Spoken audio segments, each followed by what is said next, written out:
The text for our sermon this morning is from 1 Samuel chapter 16, verse 23. And so it was that David would take a harp and play it. Then Saul would become refreshed and well, and the distressing spirit would depart from him. I want you to imagine for a moment a world without music. No singing or choirs, no wind or string instruments, no whistling or humming of tunes, no rhythm or beat, no melodies, no harmony, no songwriting or storytelling. I think it's fair to say that a world without music would be a world without color or depth or beauty. Albert Einstein once said, "If I were not a physicist, I would probably be a musician. I often think in music. I live my daydreams in music. I see my life in terms of music. I get most joy in my life out of my violin." Even if we're not a musician, we still seek music out. We listen to music either to match our current state of mind or to create a mood or feeling that we'd like to have but are not currently experiencing. We do this because music has a way of connecting us to a deep reservoir of thoughts and feelings. Like other art forms, music uplifts. It transports us to another world. It has a restorative quality to it as well. Or in the words of our text today, it helps us to become refreshed and well. When we turn to the scriptures, we find references to music and instruments everywhere. No surprise there. The Psalms, of course, were written to be sung and accompanied with a stringed instrument.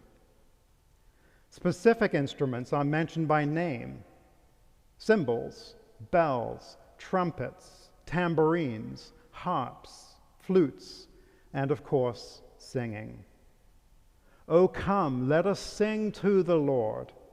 Let us make a joyful shout to the rock of our salvation. Let us come into his presence with thanksgiving. Let us make a joyful noise to him with songs of praise." The teachings of our church explain the spiritual reason for these references to music in Scripture. We read, "The reason for it lies in the very nature of sound and its agreement with our affections. For harmonious sounds and the various forms it takes correspond to states of joy and gladness in the spiritual world." This explains why music stirs us so deeply. Listen again to what you heard this morning from the book Secrets of Heaven. It is well known that some types of musical instruments are used to express one kind of affection, and other types are used to express another kind, and that when a fitting melody is played, they in fact stir our affections. Skilled musicians know all about this and also make proper use of it. This ability does not have its origin in the natural world, but in the spiritual world. Music in this world is of a spiritual origin. Just think about that for a moment. What a profoundly uplifting idea. This certainly fits with our everyday experience of music. Many of us these days have a wide selection of genres of music stored on our electronic devices. Depending on what we're doing during the day, we can pull up any song to match any occasion happy and upbeat, sad and mournful, loud and rousing, or soft and calm. Without even realizing it, we incorporate this music into our lives because it soothes our soul and restores our spirit. It brings harmony into our lives, especially during discordant times. Well, this brings us to our text this morning and King Saul's distressing spirit. This is an unusual text in that it is quite rare in that an evil spirit is identified as the source of King Saul's unhappiness. The New King James, which is what I've been reading today, calls it a distressing spirit. But the Hebrew word is actually evil spirit. It's actually unusual to see this phrase in the Old Testament in that spirits, good and bad, are rarely mentioned, unlike the New Testament in which the presence of angels and evil spirits is freely talked about in the open, and of course in great detail and depth once you get to the heavenly doctrines. So let's consider for a moment this distressing spirit of Saul's. What was going on? How did he end up getting into this predicament? Well, there's quite a storyline behind this, but for the purposes of this sermon, King Saul had unfortunately created for himself what we would call these days a toxic environment. He had made some poor choices, and he had let suspicion and jealousy get a grip of him. But what we see in this text is David coming in, summoned into the palace to play his harp. And we're taught that a harp corresponds to the acknowledgement and confession of the Lord from truth. And then this striking statement following. And since harps have this correspondence, evil spirits cannot endure the sound of truth. So in the storyline, David's music drove away the distressing spirit because, we're told, evil cannot tolerate the sound of truth and goodness, which is what beautiful, uplifting, harmonious music does for us here on earth. So let's briefly visit the discordant music that we experience in our own lives.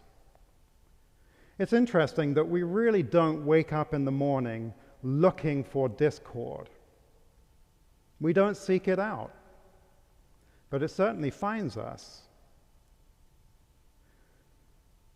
Deep down inside, we desperately want harmony. We want harmonious relationships with our loved ones and friends and with our neighbors. We certainly don't want to live in conflict or be at odds with other people. And yet, like King Saul, it's not unusual to feel a distressing spirit come upon us.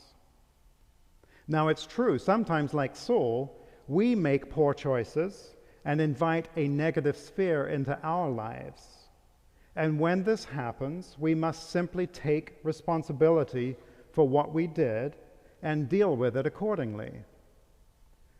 But often, we experience a distressing spirit without ever inviting it. And here's the thing. The teachings of the new church have a very specific explanation for why this happens. We tend to take ownership of the negative thoughts and feelings that flow into our mind because we assume they originate with us. This assumption is directly contradicted in this passage from the book Secrets of Heaven. We in no sense produce any falsity or evil from ourselves. Instead, it is the evil spirits residing with us who produce these thoughts and feelings. And as they do so, they also convince us that these originate in us. Such is the nature of their wickedness. And what is more, the moment they instill this into us and convince us, they also accuse and condemn us. This is what we experience often when a distressing spirit comes upon us. And what do these accusations and condemnations feel like and look like? Well, again, we have specific teachings that say, well, first of all, in terms of like the classic definition of a trial or a temptation, is that it is an attack by evil spirits upon a good love. So when we go through life trying to do the right thing, trying to do that which we know to be good, honest, true, and kind, the hells will attack us. They will also dredge up past mistakes and make us feel ashamed about them, even after we have dealt with them and moved on. They fill us with anxiety about the past, and they make us anxious about the future. They stir up any weakness or vulnerability that we may be particularly prone to, anger, negativity, cynicism, and they will keep our minds locked onto negative things. This is why we need David's harp, the sound of truth ringing through our mind. And here's the thing, the truth of the Lord's word will always ring clearly in our mind. I'd like you to think of opening up the word as inviting a heavenly choir to begin singing, because spiritually that's what happens.